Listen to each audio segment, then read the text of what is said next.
the floor with Sean Farnham, and we begin with DAngelo Russells, who had 22 points and 5 assists in his Timberwolves debut. Not enough to cool off those red-hot Raptors. Some people, Sean, didn't see him coming, but are they the biggest threat to the Bucks in the East? No, this schedule during this period of time has been one of the weakest we've seen in NBA history. Now, that doesn't take away the fact that they've won 15 consecutive games, but it does. All right, so I'm not ready to put them in the class of the Milwaukee Bucks yet. All right, so you're telling me to pump the brakes. Okay, Warriors honored Andre Iguodala before his first game back in the Bay Area last night. That was nice to see. And Iggy and fellow Heat newcomer Jay Crowder helped lead Miami to a win. What kind of impact do you see those two having for the Heat?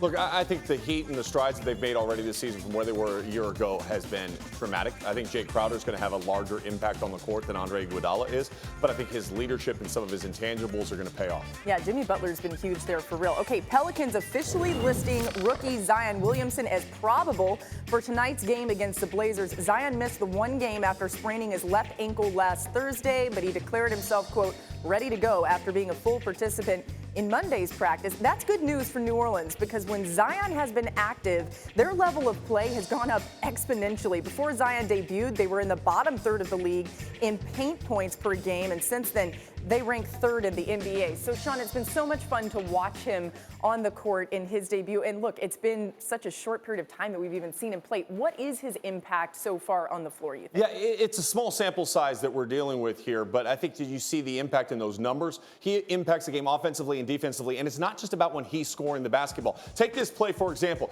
He's being guarded by Giannis. Watch as he clears out and vacates a spot. You come off the on-ball screen, Lonzo Ball reads the defense perfectly.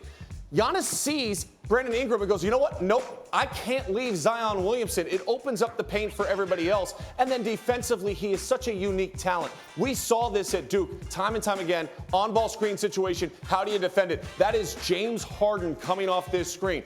He's now out on him. He knows that James Harden's going to go left. Look how he stays in front of him, cuts him off, forces him to give the ball up. That allows Holiday to pinch, show, and then force a contested shot in the middle of the paint by Russell Westbrook. This is the change. Let's just put things into perspective here on Zion Williamson. When he's out on the floor per 100 possessions, they're plus 11. Do you know what that equals as far as wins go?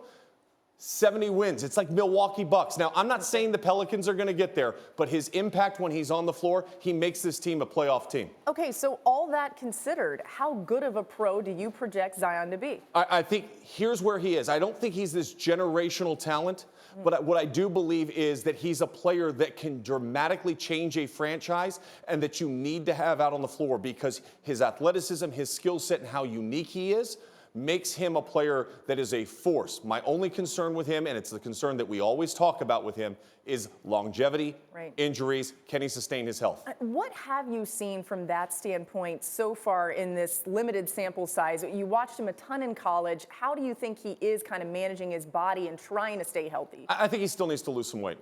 Maintain his strength, lose some of his weight, because again, the impact that we've talked about all the time, whether it was Jay Will after his debut on this show, talking about how he lands. When you're in traffic, you're that big, and your game is dependent upon your ability to elevate and get above everybody else. You make yourself more susceptible to lower extremity injuries. And that's what we're going to continue to focus on with him. But all of us obviously hope that he stays on the floor because what we've seen now is Brandon Ingram, who struggled playing with him early, has figured out how to play off of him, and that bodes well for the Pelicans.